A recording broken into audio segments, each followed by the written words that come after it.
하겠습니다. 조신 하나님, 오늘도 말씀 앞에 섰습니다. 이 말씀이 하나님의 말씀으로 우리에게 들려지게 하여 주옵소서. 겸손히 말씀에 귀 기울이게 하시고 그 말씀이 하시는 대로 우리의 삶을 순종하여 살아갈 수 있도록 인도하여 주옵소서.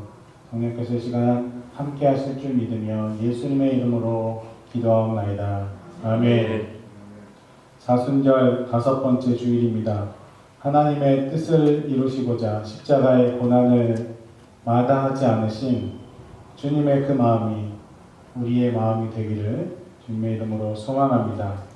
사순절을 지내면서 나에게 고정된 시선을 하나님과 이웃에게 돌리고 스스로 세상의 주인인 양 살아왔던 그런 삶들을 되돌아보며 다시 주님께로 우리의 마음을 향할 수 있는 그러한 온전한 치유의 과정이 여러분의 삶에 있기를, 그 은총의 시간이 되시기를 다시 한번 주님의 이름으로 축원합니다. 어느 세상이나 어느 시대나 스스로를 경건하다 여기는 사람들이 있었습니다. 예수님 당시에는 바리새인들이 그런 사람들이었습니다. 그들은 종교심이 굉장히 대단했죠. 그래서 그들의 기도는 언제나 충만해서 그들이 기도할 때면 손을 높이 들고 사람들이 많은 대로에서 그렇게 사람들을 의식하면서 하늘을 우러러 하나님의 영광을 바라는 것처럼 열심히 기도했습니다. 그들은 스스로 참 맑다고 생각해서 자신들처럼 착한 사람들과만 지내려고 노력했습니다. 그래서 그들이 모이는 회당에도 자신들처럼 종교적으로 자신만만한 사람들만 들어오기를 원했습니다. 그래서 죄인들을 철저히 회당 안에서 몰아내려고 노력했습니다. 이 바리새인들은 예수님과도 문제가 있었습니다. 예수님, 우리가 생각하기에 충분히 거룩해 보였지만, 왜냐하면 예수님과 같이 다니는 사람들은 우리가 보기에도 찌질해 보이는 어중이 떠중이들이었기 때문입니다. 당시에도 당연히 그렇게 생각이 들었겠죠. 예수님의 친구들은 창녀들이었고 세리들이었고 같이 어울리지 못하는 최하층민들이었습니다. 예수님은 이런 친구들을 사회에서 소외된 이런 이런 사람들을 자신의 친구들이라고 소개해 주셨기 때문에 바리새인들은 그들을 받아들일 수 없었습니다. 그러다 어느 날 예수님께서는 이 바리새인들에게 이야기를 하나 들려주셨습니다. 그게 오늘 우리가 함께 읽은 본문 말씀입니다. 하나님 나라는 이와 같습니다. 어느 아름다운 날 아침 한 농부가 밭에 나가서 씨를 뿌렸습니다. 일을 다 마치고 나서 씨를 다 뿌린 다음에 집에 와서 쉬고 있었어요. 그런데 일을 마치고 집에 와서 쉬고 있는 그 밤에 아주 못된 이웃 하나가 그 밭에 몰래 들어갔습니다. 주변에 아무것도 보이지 않는 것을 확인하고는 잡초를, 가라지를 몰래 마구 뿌려놨습니다. 이게 오늘 예수님이 말씀하신 비유죠. 우리가 여기서 잠깐 생각하고 넘어가야 할 것은 가라지라는 단어입니다. 여기 원문 단어가 오늘 이야기를 풀어가는데 아주 중요한 역할을 하기 때문입니다. 신약성경은 우리가 아는 것처럼 헬라어로 쓰여졌습니다. 그 원문 단어가, 가라지라는 단어가 영어로는 지자니아라고 이렇게 번역되는데 헬라어로는 지자니온이라는 이 단어입니다. 이 단어는 특정한 잡초를 얘기하는데 이 가라지가 자라는 동안에는 밀처럼 보인다는 겁니다. 밀이랑 똑같이 보여서 아무도 구분할 수 없답니다. 근데 제가 백과사전을 찾아보니까 실제로 있답니다. 우리나라 말로는 돋보리 혹은 진해보리라고 불린답니다. 제가 그래서 백과사전을 찾아봤더니 정말 있더라고요. 밀과 똑같이 생겼는데 밀이 아니랍니다. 농부가 밭에 좋은 좋은 밀의 씨앗을 열심히 잘 뿌려놨습니다. 근데 못된 이웃 하나가 아무도 못 보는 사이에 밭에 들어가서 이 가라지, 독보리, 지네보리를 뿌려놓은 겁니다. 이제 어떻게 됐죠? 가라지랑 밀이랑 같이 자랍니다. 얼마간의 시간이 지났는데 밭에서 일하던 일꾼들이 보니까 가라지가 같이 자라고 있는 겁니다. 그래서 주인에게 가서 물어봅니다. 주인님, 이 밭에 좋은 씨앗만 뿌리셨죠? 그럼 좋은 씨앗만 뿌렸지. 근데 이상하게 가라지가 같이 자라고 있는 것 같은데요. 저희가 밭에 가서 가라지를 잘 뽑아 놓겠습니다. 그래도 저희가 오래 일해서 가라지랑 밀이랑 구분할 줄 알거든요. 그랬더니 주인이 뭐라고 대답했을까요? 아니다. 그냥 가라지랑 밀이랑 함께 자라도록 내버려 두자. 가라지를 뽑다가 우리가 밀이라고 가라지라고 생각한 걸 뽑다가 밀 좋은 씨도 건드려서 잘못 뽑게 될 수도 있으니 그냥 추수 때까지 잘 자라게 두고 나중에 추수할 때 가라지는 따로 분류해서 불살아 버리고 밀만 좋은 밀만 잘 걷어서 곡간에 드리도록 하자. 그렇게 하는 게 좋겠다라고 일꾼들에게 다시 말씀해 주셨습니다. 이 이야기를 들은 바리새인들은 이 이야기가 무슨 의미인지 알지 못했습니다. 당연히 제자들도 알지 못했습니다. 그래서 예수님이 집에 오신 다음에 제자들이 다시 예수님께 묻습니다. 예수님, 아까 그 비유가 뭐죠? 라고 한 비유의 설명이 오늘 본 말씀 뒤쪽에 나옵니다. 집에 가셔서 자세히 읽어보시면 좋겠습니다. 그래서 예수님이 대답해 주시죠. 그 얘기를 오늘 여러분과 함께 나눠보려고 합니다. 이 비유의 뜻이 무엇일까요? 오늘 이 비유를 통해서 하나님이 우리에게 하시는 그 음성을 들을 수 있기를 주님의 이름으로 축원합니다. 예수님께서 말씀하신 이 비유의 의미의 첫 번째는 우리에게 마지막 심판이 분명히 있다라고 말씀해 주시는 겁니다. 하나님께서 선과 악을 최종적으로 구분하신답니다. 똑같은 주제를 예수님이 여러 번 말씀하셨습니다. 마태복음 13장 47절 이하에 보면 그물에 가득 잡힌 물고기의 비유가 등장합니다. 그리고 나서 어부가 어떻게 한다고요? 좋은 물고기와 나쁜 물고기를 구분한다라고 예수님의 비유로 말씀하셨습니다.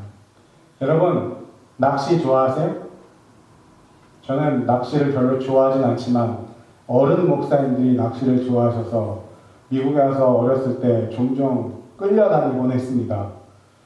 근데 광어 낚시를 가던 고등어 낚시를 가던 본인이 원한 게 아니면 다시 풀어주거나 버려버립니다. 그렇죠? 저는 처음에 이해가 안 됐어요. 그냥 집에 가서 잘 다듬어서 같이 끓여 먹으면 되지 않나? 근데 광어 낚시 가면 광어가 아니면 과감하게 버리시더라고요. 여러분, 예수님이 그렇게 선과 악을 나중에 최종적으로 구분하실 거다 이렇게 말씀하셨다는 사실을 우리는 기억했으면 좋겠습니다. 또 예수님이 양과 염소의 비유도 말씀하셨습니다. 양은 배고프고 목마르고 굶주리고 벗은 이들을 돌본 사람들을 상징하죠. 염소는 그렇지 못한 사람들을 상징합니다. 양은 시원한 천국으로 갔고 염소는 뜨거운 불로 갔다.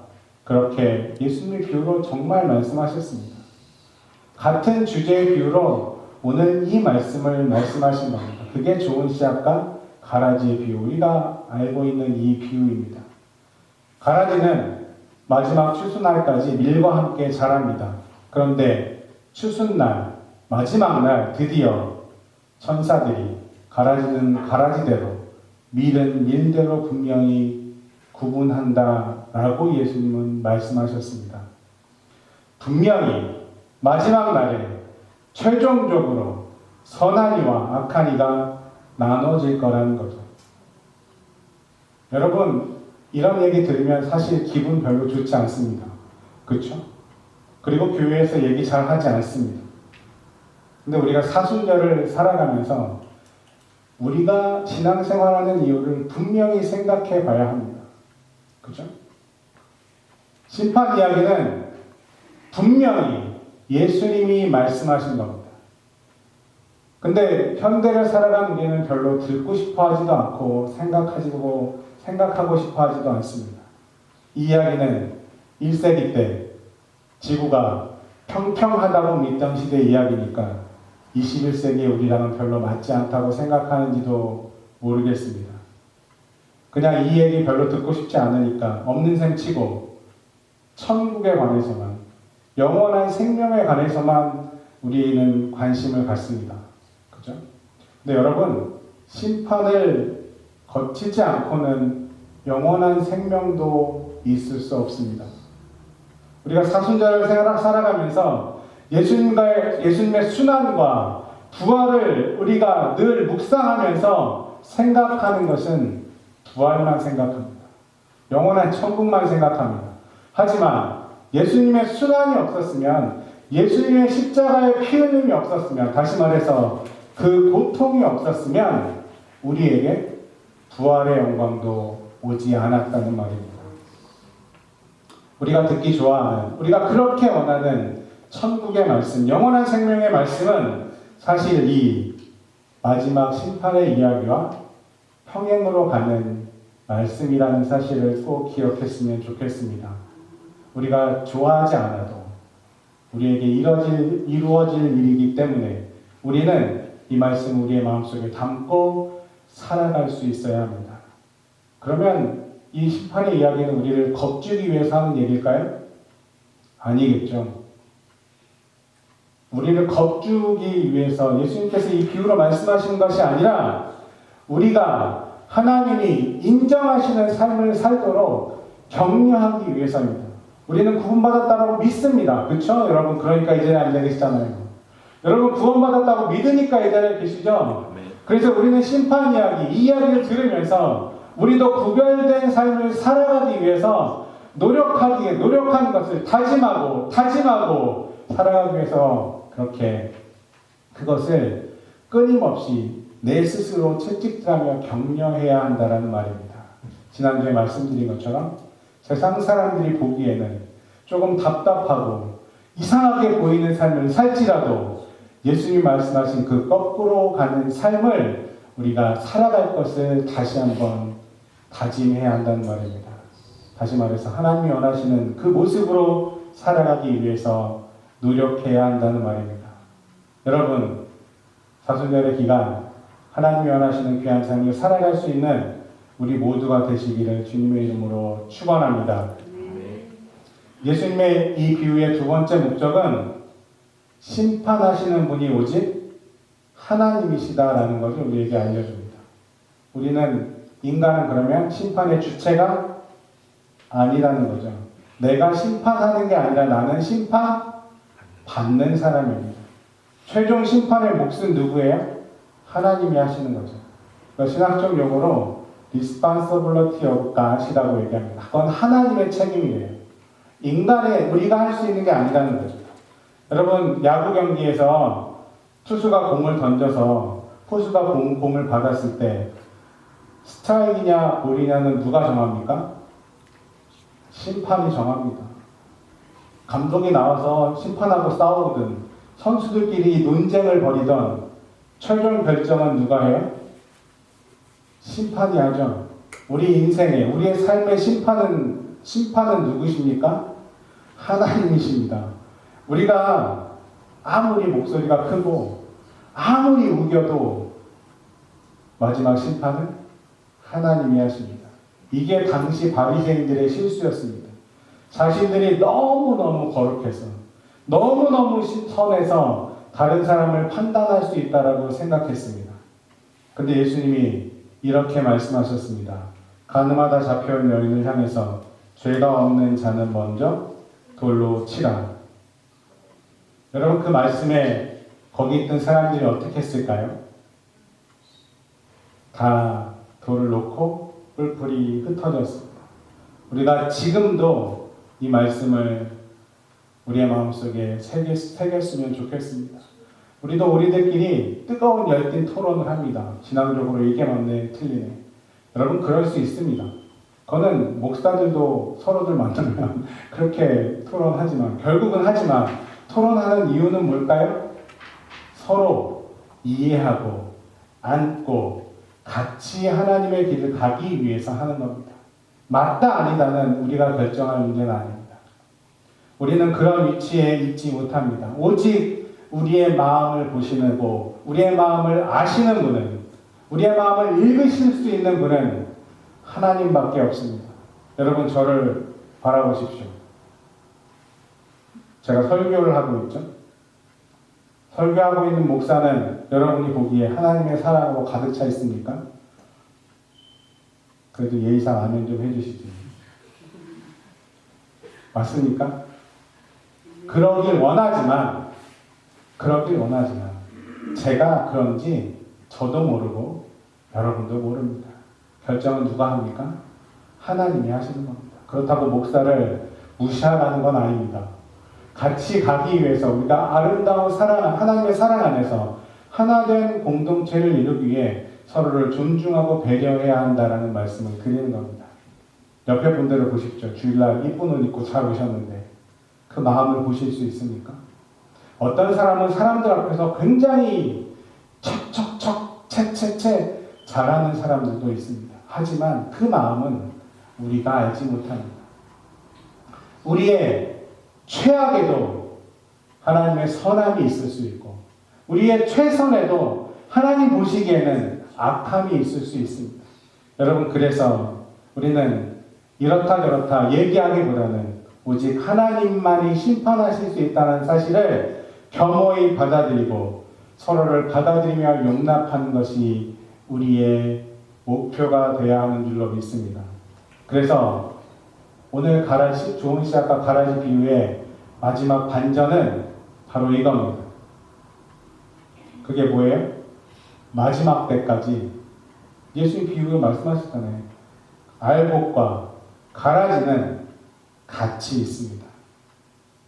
바리새인들은 회당에서 자신들처럼 거룩한 사람들만 남아있기를 원했습니다. 그래서 죄인들을 철저히 구분해서 쫓아내려고 했잖아요. 하지만 예수님이 분명히 말씀하셨습니다. 반대로 말씀하셨습니다. 신앙 공동체는 죄 많고 경건하지도 않고 기도를 열심히 하지도 못하는 불완전한 사람들도 있을 수 있다라고 분명히 말씀하셨습니다. 하지만 그 사람들을 내가 판단할 수는 없습니다. 여러분 워싱턴 DC에 가면 여러분이 정말 잘 아는 교회가 있습니다. 세이비어 교회. 한 번쯤 들어보지 않으셨나요? 세이비어 교회라는 전 세계적으로 유명한 교회가 있습니다. 근데 전 세계적으로 유명한 이 교회에는 200명 정도밖에 되지 않습니다. 지금은 그거보다 더 줄었겠죠? 잘 알려진 교회인데 엄청난 일들을 정말 많이 하는 교회인데 200명도 채 되지 않습니다. 이들은 매년 신앙서약서를 씁니다. 매해 11조를 하겠습니다. 매주 성경 공부에 참석하겠습니다. 나는 매일 시간을 정해놓고 기도하겠습니다. 가난하고 병든 이들을 돕겠습니다. 이렇게 작성하고 사인합니다. 매해 합니다. 그리고 그것을 지키기 위해 열심히 최선을 다합니다. 그래서 놀라운 일들이 많이 생기는 교회입니다. 여러분 목회하면서 이런 교회를 꿈꾸겠죠, 목사들도. 근데 목회를 해보니 목사 안수를 받고 20년의 세간을 사업으로 살아보니 여러분 그런 교회만 맞는 교회일까요? 그 교회는 정말 엄청나게 많은 일들을 하지만 그 교회는 11조를 못하는 사람은 들어갈 수 없고 성경 공부에 참석할 수 없는 사람은 들어갈 수 없고 기도를 잘 못하는 사람은 그 교회에 등록할 수 없습니다. 그렇지 않나요? 여러분 교회는 헌신을 열심히 하는 사람도 헌신을 좀 반만 할 수 있는 사람도 아예 헌신할 수 없는 사람도 뜨뜻미지근한 사람도, 혼란에 빠진 사람도, 세상을 사랑하는 사람도, 세상 속에 상처받아서 망가진 사람도, 그래서 이상한 것에 중독된 사람도, 때로는 버림받은 사람도, 자신이 죄 많다고 생각하는 사람도 다 보듬어 안을 수 있는 교회가 진짜 교회라고 믿습니다. 그 교회가 잘못됐다고 말씀드리는 건 아니에요. 저도 부럽습니다. 하지만 진짜 교회는 모든 이들이 모여서 하나님의 사랑 안에서 서로를 보듬어주며 그 상처받고 아픔이 있는 이들을 하나로 안을 수 있는 것이 바로 진짜 교회의 모습이 아닌가 그런 생각이 듭니다. 여러분, 교회는 알곡과 가라지 함께 공존하는 것입니다. 알곡이 가라지를 위해서 할 일이 있는 것이 교회입니다. 그래서 교회는 사실 죄인들이 모이는 곳이 교회입니다. 완벽하지 못한 사람들이 모이는 것이 교회입니다. 저도 마찬가지고 여러분들도 마찬가지고 완벽한 사람이 어디 있을 수 있겠습니까? 제가 언젠가 말씀드렸는데 그래서 우리는 모두 다 공사 중입니다. 그죠? 여러분도 저도 공사 중입니다. 뭔가 고치고 있는 중입니다. 하나님을 향해 마음을 쓰며 살아가기를 노력하는 삶을 살아가기 위해서 이것저것 고치며 살아가고 있는 공사 중에 있는 사람들입니다. 여러분, 공사 중에 있는 사람이 네 공사가 더 잘못됐구나, 너가 더 고칠 게 있구나 라고 얘기하는 게 무슨 의미가 있겠습니까? 지금 마음으로는 당장 거룩하기를 소망하지만 우리 다 모두 갈 길 먼 공사 중에 있는 사람들입니다. 조금 더 나아져가기를 소망하면서 서로 돕고 서로 아픔을 치유하면서 서로 하나님과 가까이 갈 수 있도록 손붙잡아 주는 것이 우리에게 필요한 일인 줄로 믿습니다.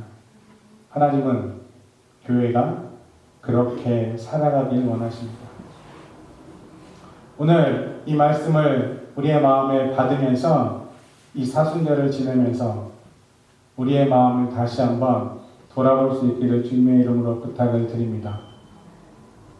예수님이 신앙이 없는 사람들에게 말씀하신 게 아니에요. 이 비유로 바리새인들에게 말씀하셨습니다. 우리도 구별되고 그리스도인이라고 생각해서 이 자리에 앉아 있습니다. 우리도 이 비유의 말씀을 예수님의 말씀을 통해서 이 시간 들었습니다.